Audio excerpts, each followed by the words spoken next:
एक आदमी ने एक बहुत ही खूबसूरत लदड़ डाकी से शादी की। बाद दोनों की जिंदगी बहुत प्यार से गुजर रही थी। वह उसे बहुत चाहता था और उसकी खूबसूरती की हमेशा तारीफ किया करता था। लेकिन कुछ महीनों के बाद लदड़ डाकी चर्म रोग से ग्रसित हो गई और धीरे धीरे उसकी खूबसूरती जाने लगी। खुद को इस तरह देख उसके मन में डर समाने लगा कि यदि वह बदसूरत हो गई तो उसका पति उससे नफरत करने लगेगा और वह उसकी नफरत बर्दाश्त नहीं कर पाएगी। इस बीच एक दिन पति को किसी काम से शहर से बाहर जाना पड़ीड़ा। काम खत्म कर जब वह घर वापस लौट रहा था, उसका एक्सीडेंट हो गया।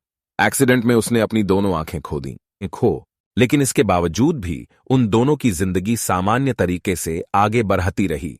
समय गुजरता रहा और अपने चर्म रोग के कारण एल्लडे डियाकी ने अपनी खूबसूरती पूरी तरह गंवा दी।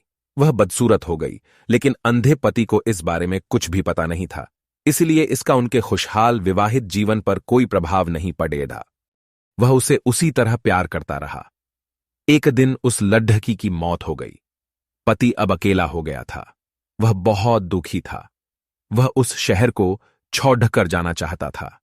उसने अंतिम संस्कार की सारी क्रियाविधि पूर्ण की और शहर छोड़कर जाने लगा। तभी एक आदमी ने पीछे से उसे पुकारा और पास आकर कहा, अब तुम बिना सहारे के अकेले कैसे चल पाओगे? इतने साल तो तुम्हारी पत्नी तुम्हारी मदद किया करती थी। पति ने जवाब दिया, दोस्त, मैं अंधा नहीं हूं, मैं बस अंधा होने का नाटक कर रहा था। पति ने जवाब दिया, दोस्त, मैं अंधा नहीं हूं, मैं बस अंधा होने का नाटक कर रहा था, क्योंकि यदि मेरी पत्नी को पता चल जाता कि मैं उसकी बदसूरती देख सकता हूं तो यह उसे उसके रोग से ज्यादा दर्द देता। इसलिए मैंने इतने साल अंधे होने का दिखावा किया।